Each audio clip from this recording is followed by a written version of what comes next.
প্রিয় ভাই বন্ধুরা, অনেকে বিদেশি নোট দেখে থাকেন প্রতিনিয়ত আমাদের ইউটিউব চ্যানেলে। তার এই ধারাবাহিকতায় আমরা নতুন নোট নিয়ে কাজ করে যাচ্ছি ইনশাল্লাহ। দেখতে পাচ্ছেন আমাদের বাংলাদেশি 50 টাকার নোট এবং বাংলাদেশি 100 টাকার নোট রয়েছে।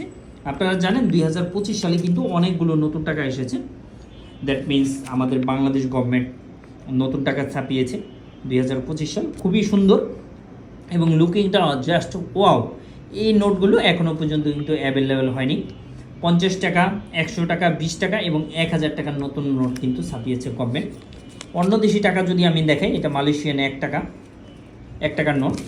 এটা হচ্ছে 10 মালয়েশিয়ার রিঙ্গিত। এখানে হচ্ছে মালদ্বীপের রুপিয়া।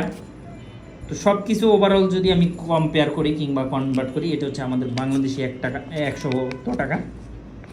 এটার থেকে কিন্তু এটা খুবই সুন্দর, দেখতেই পাচ্ছেন। পার্থক্যটাও যদি আপনি দেখেন সেক্ষেত্রেও কিন্তু আপনি ক্লিয়ার হবেন যে অবশ্যই আগের থেকে কিন্তু বেস্ট অবশ্যই। তো ডে বাই ডে, 1 বাই 1 কিন্তু আমাদের কারেন্সিগুলো, আমাদের টাকার মানগুলো কিন্তু অ্যাভেলেবেল, মানে ভ্যালিডিটি বা কি বলে আপনার হচ্ছে এটার ভ্যালুটা কিন্তু প্রতিনিয়ত বাড়তেছে ইনশাল্লাহ। তো আমরা দোয়া চাই যাতে করে আমাদের বাংলাদেশি টাকার মানও উন্নত হয়। তো প্রিয় ভাই বন্ধুরা, আমাদের এই চ্যানেলে বিদেশি কারেন্সি নিয়ে সম্বন্ধে আলোচনা করা হয়ে থাকে, ব্যবসা বাণিজ্য সংক্রান্ত। আসলে কোথায় ইনভেস্ট করা ভালো হবে, কোনটা আপনার জন্য বেস্ট হবে। তো এই রিলেটেড যদি ভিডিও চান, অবশ্যই আপনি আমাদের ভিডিওটা শেয়ার করে সবাইকে জানিয়ে দেন। অ্যাট দ্য সেম টাইমে আমাদের চ্যানেলগুলো সাবস্ক্রাইব করে রাখেন। ধন্যবাদ।